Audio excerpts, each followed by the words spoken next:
the class reunion, everyone started teasing Nick to kiss Victoria. Blushing, he kissed her. Victoria didn't push him away. Instead, she fiercely deepened the kiss as everyone cheered. No one knew she and I had been married for 4 years. When the party ended, she drove a drunk Nick home and left me to walk the nearly empty streets alone. She didn't come home that night. The next day, there were fresh hickeys on her neck. 6 months ago, Victoria started seeing a guy, the very Nick she once despised with a passion. I had chased her and cherished her for nearly 10 years before we married. For 4 years of marriage, I always made the first move. She was convinced I'd never leave her. I finally realized, it's time to let go. At the high school reunion, drinks clinked, and the noise of laughter and casual insults filled the air. Victoria sat by me, not too close but not too far, downing drinks gloomily. Her moist eyes looked heavy, like time itself had become a sharp blade, cold and distant as ever. I knew she was mad, but her mood had nothing to do with me. I followed her gaze across the room to Nick, sitting in the corner. He always seemed rather quiet. Maybe it was the alcohol, but his usually pale face flushed a light pink, making him look handsome. Next to him was Lily, frequently offering him food and trying to chat. He occasionally responded with a smile. Both Victoria and I knew that Lily liked Nick back then, but people never seemed to buy into the idea of them as a couple. After a few rounds of drinks, we started playing a game of truth or dare, and Nick lost. Everyone egged him on. Nick, go on, kiss Victoria. Don't chicken out. They clapped and encouraged him. Drunk and flushed, Nick hesitantly stood up, unsure of what to do. The guy behind him gave him a nudge, pushing him in front of Victoria. Thrown off balance, he almost stumbled into her but was steadied by Victoria. Cheering exploded even louder around us. Amidst the teasing, Nick lowered his head and gently pressed his lips against hers. Everyone held their breath. Their relationship had always been intriguing. Victoria wouldn't care about social norms if she disliked it, but she didn't push him away. After a brief pause, just as he was about to pull back, Victoria grabbed the back of his head, her fingers weaving into his hair as she fiercely deepened the kiss. The corners of her eyes were slightly reddish, whether from drinking too much or something else. The crowd erupted into applause and cheering. Somewhere I heard someone say, "Is my OTP finally happening?" I looked at the wine glass before me, watching the swaying red wine reflect the dim lights inside, making my head spin. Everyone knew I pursued Victoria throughout high school, but no one knew we had been married for 4 years. No wonder they shipped Victoria and Nick. They had a story more compelling than ours. The more they opposed each other, the more they seemed like they were meant to be. I remembered back in high school, plenty of folks rooted for them. Once, I casually tested her feelings. Jokingly, I asked, "Everyone thinks you and Nick are a thing. Do you like him?" Victoria stopped writing, showing clear disgust. "Anyone but him. Don't mention his name, it's revolting." She hated Nick because his mom was a mistress. Victoria always thought Nick's mom was to blame for her parents' divorce. Later on, Victoria's dad and Nick's mom got together. From then on, they both loathed each other, with Victoria hating Nick more. Although 3 years later, that blended family fell apart, Nick's hostility toward her eased, but Victoria never wanted to hear his name. Even on her birthday, she accepted everyone's gifts but slapped away the little cake Nick brought, making him leave in anger. On his birthday, when others wrote nice messages, she wished him a lifetime of broken dreams, making him cry. Never thought she liked him. The teasing was so loud, it only made my head buzz. The glaring lights above me, the clinking glasses, the playful mocking, it all blurred into a haze. For a moment, I couldn't tell if it was a dream or reality. Not until deep into the night, as stars began to twinkle, did people start leaving one by one. Nick was drunk. Someone nudged him over to Victoria. "Victoria, can you take him home?" She held him up, heading to the car. Nick kept mumbling all the way, no idea what he was saying, but he stumbled, leaning on her, until Victoria pushed him into the car. As she bent down to get in, she didn't notice me at all. Their silhouettes under the streetlight looked like a couple who'd been through thick and thin. I stood under another streetlight, called her name Victoria. She paused, seemed to just remember I existed. She turned to look at me. Her features were clear, reminded me a bit of her younger self. She frowned slightly, showing a rare sign of impatience. Go home by yourself. He's drunk. Seeing I didn't respond, she gave me a look. Her voice was a bit cold. Don't be so stubborn. You weren't like this before. Then she got in the car. The car quickly vanished on the quiet road. Oh right, I used to not be like this. I tried hard to think. Yeah, from when we started dating to getting married, I seemed to take charge all along. She never thought I would leave her on my own. Never thought I'd have the heart to do it. Didn't think I could do it. I looked down, counting on my fingers, liking her, chasing her, being together for nearly 10 years. Married for 4. She took up half of my past. The place was remote and it was late. I tried to hail a cab for ages, no luck. In the end, walked nearly an hour home. The only regret, I should have driven my car tonight. Halfway home, light snow began to fall. It was a bit cold. Pushing open the door, inside was dark and silent. This seemed colder. I covered my aching stomach, staggered into the room, felt around for the light, and nearly knocked over a painting on the wall. I turned on the light. The room became bright, a bit harsh. Squinting slightly, looked at the painting on the wall. I hung it up, framed in glass, kept it clean. The painting was of Victoria, back in first year of junior high. She was my desk mate. While she slept, I secretly sketched her pose. The girl in the painting had long lashes like butterfly wings, touched by the thin morning light from the window. A butterfly's dream, flickering gently. Back then, sneaky me lightly touched her nose. Didn't realize my finger had ink on it. Her nose now had a smudge of color. While I pondered nervously how to wipe it off, Victoria woke up. Later, when she saw my masterpiece, rarely mad, she flicked my forehead. Little troublemaker, holding my forehead, feeling wronged. Yet my lips curled smugly. Just thinking about this, my phone buzzed. Checked my phone. It was James. Felix, you okay? Scrolling up the chat, James had sent me some videos days ago. Since I've known Victoria, I thought her personality was always serious. From dating to 4 years of marriage, her emotions were calm as water. Whether it was an anniversary or any event, she showed little expression. I thought that was just her, until I watched the videos James sent.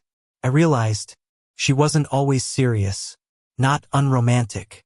She just saved her warmth and smiles for someone else. They walked together, traveled together, stayed in hotels. Watching the videos James sent, I almost didn't recognize her. She'd sweetly serve someone food. Her eyes held a gentle affection. She'd tenderly stroke his hair, let him rest on her lap. Even the last video, 6 months ago, Victoria officially kept Nick. In front of the school, beneath the tree where I confessed to her. They kissed. James, a school teacher, just happened to stay late working. Saw them when leaving the campus, recorded it secretly. None of the classmates knew I married Victoria. Our wedding had no elaborate ceremony. She found it complicated, and I didn't like the fuss either. So we just had a family meal. James was friends with Nick for years. He hesitated long before sending the videos. I finally recalled what happened that day. Victoria seemed visibly upset. Now I know why. She heard Nick was to be married. After graduation, Nick had a rough time. His family burdened him with troubles. Later on, his parents forced him to marry a wealthy woman. She liked him, but he didn't feel the same. On the wedding day, Nick ran off, ran to Victoria. No wonder that day, when Victoria's phone rang, she left, barely touched my birthday cake. You eat the cake. I thought it was urgent work. Turned out, Nick had sought her out. In the video, Victoria initially met Nick. She looked indifferent. Weren't you supposed to be getting married? Nick isn't the type to cry much. That day, he kind of had a meltdown. He pulled Victoria aside and cried while talking a lot. I wasn't there. I don't want to get married. Basically, he bailed on the wedding. He had a lot on his mind and didn't know who to talk to. She was the first person that came to mind. Victoria didn't react or say anything. Then, Nick saw her silence, turned around, and said, "Fine, I'll go get married then." Victoria's expression changed. You wouldn't dare. She stepped forward, hugged him from behind under the lilac tree, and kissed him. Afterward, she said, "I'll give you 50 grand a month. I'll take care of you." Nick got angry, raised his hand as if to hit her. "Victoria, don't take it too far." But his hand never came down, and he looked a bit humiliated. He likely needed money because there seemed to be someone sick in his family. That's how Victoria started to support him. But the way she treated him wasn't like any ordinary lover. James shot a few videos for me. He randomly stumbled upon Nick a lot. Nick lived near the school, so James often ran into both him and Victoria. After watching the videos, my stomach churned, feeling really uneasy. I ran to the bathroom and threw up. In a dizzy moment, I remembered how I had proposed to Victoria 4 years ago. I thought she would reject me, but she accepted. It was only recently that I linked it all together. 2 days before I proposed, I heard Nick had a new girlfriend and was about to get engaged. Then they split up 6 months later. I wandered out of the bathroom, tired as hell yet unable to sleep. I didn't turn on the lights. I just sat by the window, looking at the neon cityscape, listening to the clock tick away. Victoria didn't come home that night. Not that this was the first time. I used to think she was a workaholic and just went to bed early. By the time the sky started to lighten and the first light crept in, I heard the door open. Victoria walked in and looked surprised to see me awake. I turned to look at her. She didn't say anything, just acted calm as usual. If I hadn't seen her pretending with such passion while kissing him, I'd think this was her normal behavior. She glanced at me, and as she turned away, I noticed strawberry-colored marks on her neck. I slowly stood up, maybe because the snow outside made everything feel so cold. My mood was eerily calm, with only a slight, prickly sensation left behind. "Victoria," she stopped in her tracks. I moved my aching shoulder a bit, adding an undertone I didn't even notice myself. "Let's get a divorce." When I spoke, Victoria didn't react, so I couldn't tell if she heard me or not. With her usual composure, she changed clothes and didn't pause till she reached the doorway. Then, she stopped briefly, as though she hadn't heard me right. "What did you say?" she asked, still tying a scarf, turning to look at me. I stared outside silently, slipped the wedding ring off my right hand, laid it on the table. "Did you hear me?" The glinting diamond wedding ring looked dream-like, almost surreal. All these years of marriage, I'd rarely taken it off. But Victoria never wore hers. As the ring clinked onto the table, there was a fleeting flicker in Victoria's eyes. But the moment passed quickly. She tidied her scarf, slightly furrowing her brow. "Don't be childish. I have a lot of work today. I'm heading to the office." She left. Only then did sleepiness begin to take over. I turned and flopped onto the bed. The untouched sheets, cold and unforgiving, took a while to warm me up. "Oh, Victoria, Victoria," I chuckled, shaking my head. "Am I just stuck here? Or did you forget to move forward? Did she forget I'm no longer that young? I don't have the courage and patience to chase her recklessly like before." I stepped out and didn't return until evening. James texted me, saying she and Nick were sitting by that lilac tree outside the campus. I drove over there. After parking, I didn't approach them directly. I stood quietly a short distance to their right, watching them. Nick seemed unchanged over the years, always youthful and striking in his demeanor. They were on the bench, with rows of winter-barren flowering trees behind them. Victoria seemed a bit restless, frequently checking her phone. After a while, she finally took it out again, hesitated a bit, and typed on her screen. My phone buzzed. I pulled it out. She messaged me on Instagram. "What are you doing?" I stared at those words for a while, feeling the urge to laugh. Thinking hard, I realized it was the first text she ever sent me. In the past, I often messaged her, sharing interesting things, only to get a lukewarm okay back. I got used to it, thinking that this was just her style. Now, it just seems kind of funny. Since getting with Nick, she probably talks more in those videos James sent me than in all our years of marriage. I didn't reply, tucked my phone back into my pocket, and finally started walking over to them. Hearing footsteps, Victoria looked up. The moment she saw me, I figured she'd at least look a bit panicked, caught cheating and all. But surprise, her first move was to shield Nick sitting next to her. The surprise in her eyes was there for just a moment. Then it was like watching a calm lake again, like she knew I wouldn't react at all. Or maybe all those years of me chasing her made her think I'd never leave. Nick, sitting next to her, looked at me, all nervous. I ignored him, reached into my bag, and pulled out the divorce papers, handing them to her. Take a look. If it seems fine to you, we'll sign it. Victoria took it, and for the first time, that calmness of hers started to crack when she saw what was written. I didn't wait for her to speak and just turned to head for the car. Think it over, read it through, and then call me. I opened the door, got in, and drove off. From the rearview mirror, I saw Victoria suddenly stand up and take a few steps towards me, until I turned a corner and she disappeared from view. Back at home, I lay on the couch, staring at the wall until my eyes got tired. When I closed them, I remembered the day in our sophomore year when I confessed to her. A bunch of my friends were around, making a scene of it.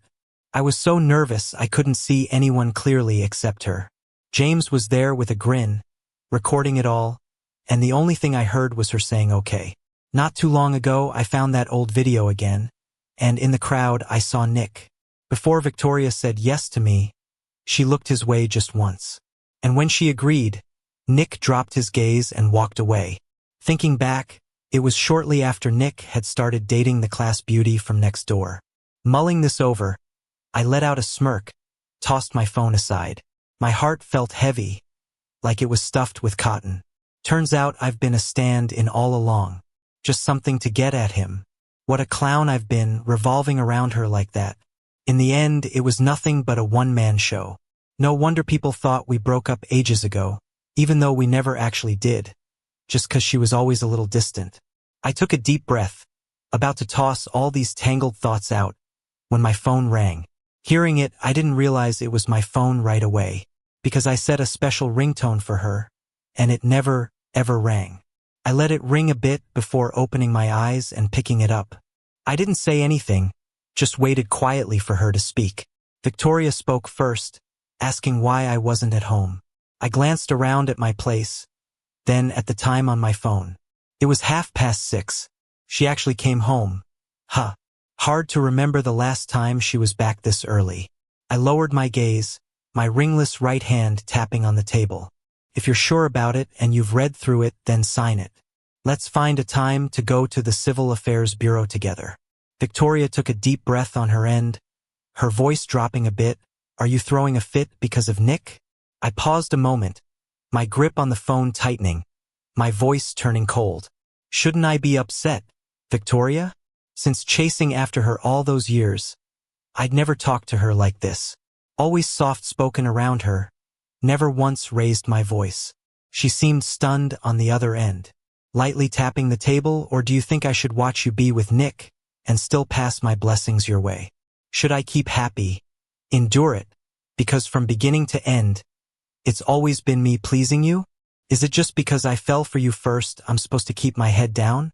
Do you think I don't have feelings? I walked over to the window, looking out at the expansive night. No need to pretend to like spending every day with me if you don't mean it. Once those papers are signed, we go our own ways. I had a lot to say. Then there was silence on the line for some time. Just as I was about to hang up, her voice was suddenly strained and tense. Who said anything about a divorce? Where are you right now? That last question hit me hard. A pang of ridiculousness and humor. Her first sort of caring words, yet we were at this point of no return. I replied, long night ahead. Thought I'd see which girlfriends are out and pick one to hang with. Finished talking.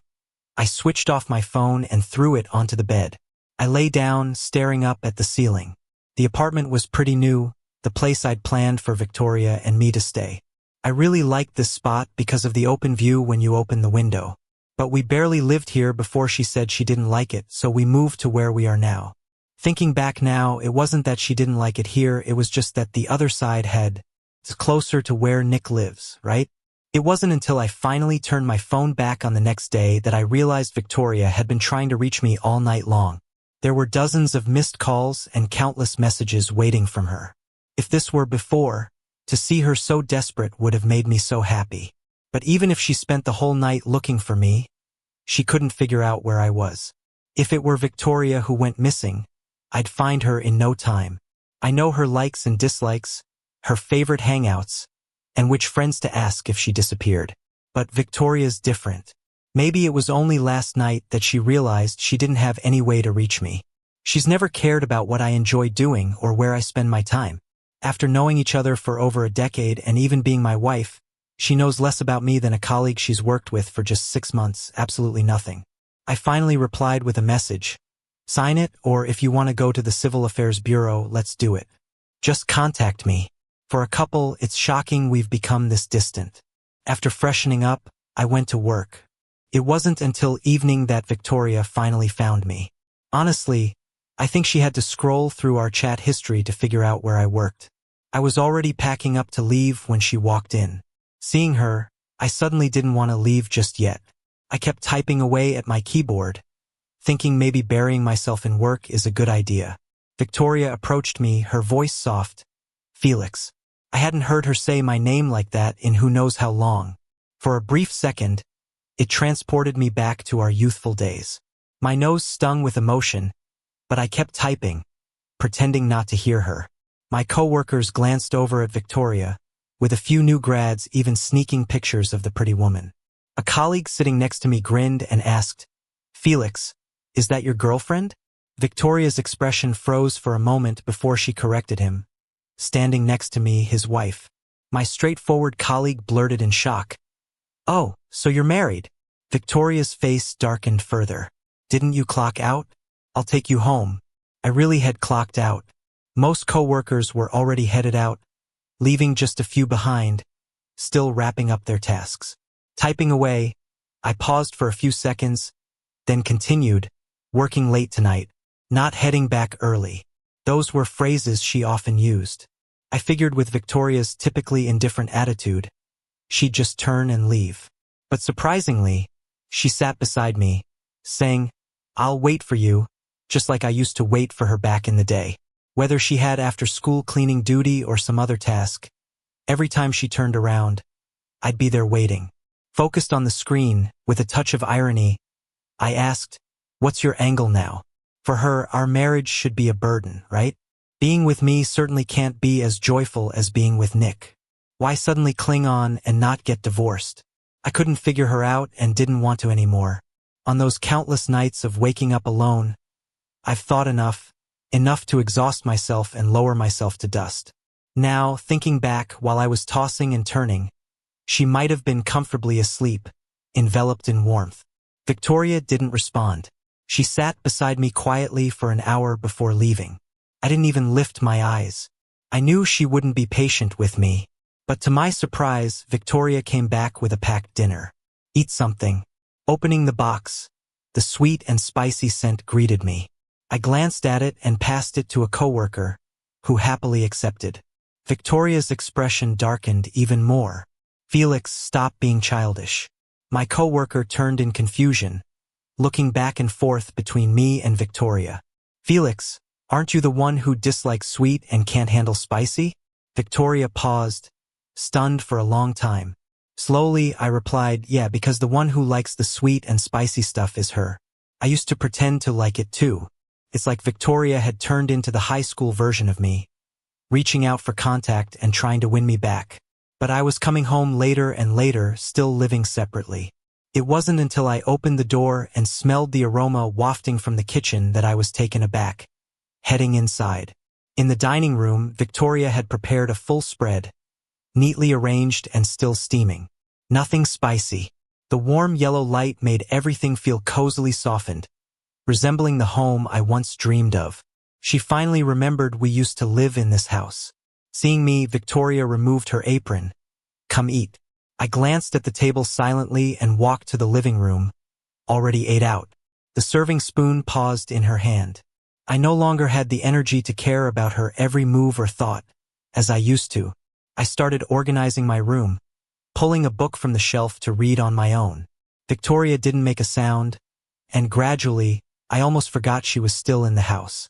It wasn't until I had showered and entered the bedroom, exhausted and ready to sleep, that I noticed someone beside me. I opened my eyes, feeling utterly unfamiliar.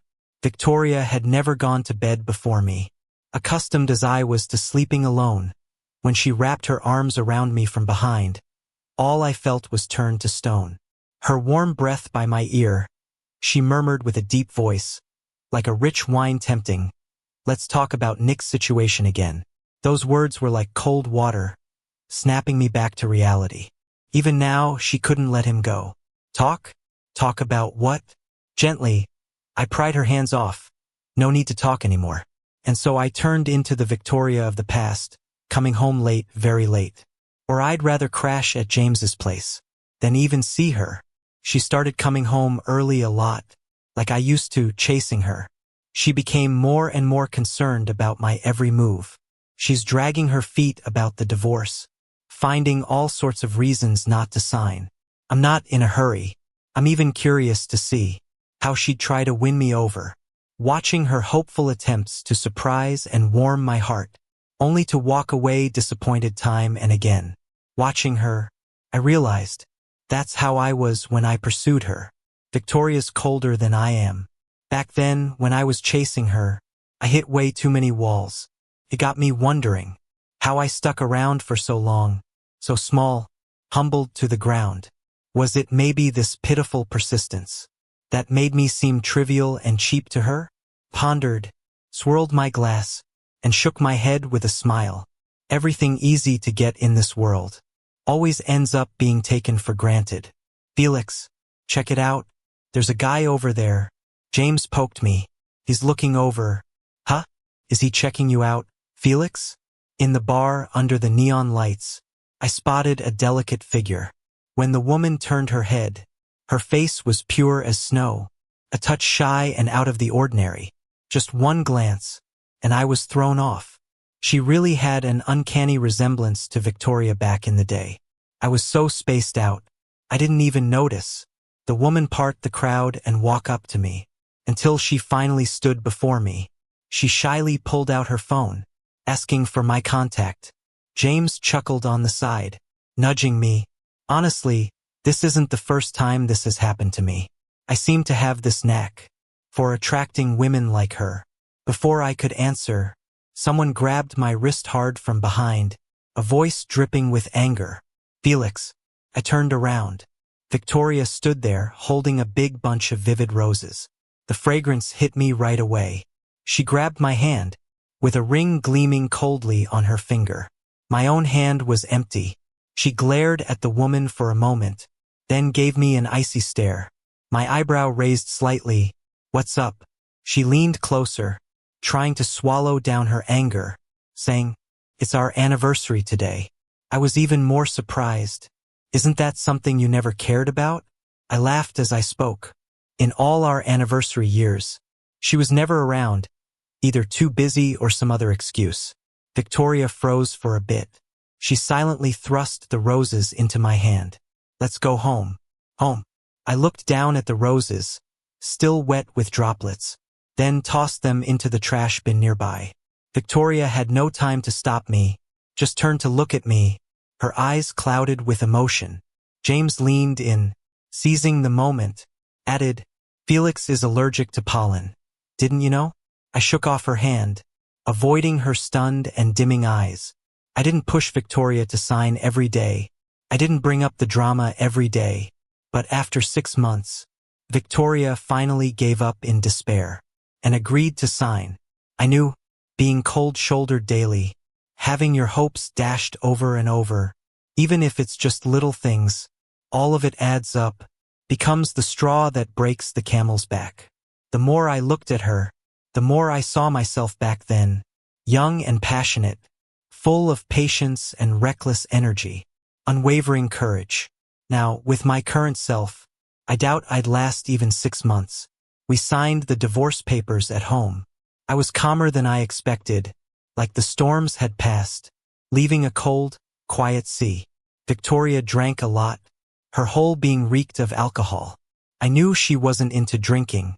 I walked into the room, saw the picture frames on the wall. There were two. One was a drawing I did of Victoria. The other was our high school graduation pic. Victoria had put them up. I used to think she hung that photo because, when we took it, I stood just one row below her, directly in front. When I take a good look now, it was Victoria back then. The direction she was looking in, the person standing there, was clearly Nick. Their story, if I hadn't been in the middle of it, probably would have been one of those heartwarming tales of mutual secret crushes coming together. I looked away and glanced at the picture I had painted hanging nearby. I reached out to take it down, but just as I touched it, the frame, not being securely hung, fell on its own. As it dropped, my fingers twitched as if to catch it, but I pulled back eventually. Out of nowhere, a hand shot past me, trying to catch it, but it only barely grazed her fingertips and fell to the floor, shattering into pieces. Glass shards flew up, cutting her fingers, the blood staining the floor. Victoria didn't seem to notice at all, bending down to gather the broken frame and torn painting. "Why didn't you catch it?" Her voice was a bit hoarse. "You painted it, didn't you?" So she knew.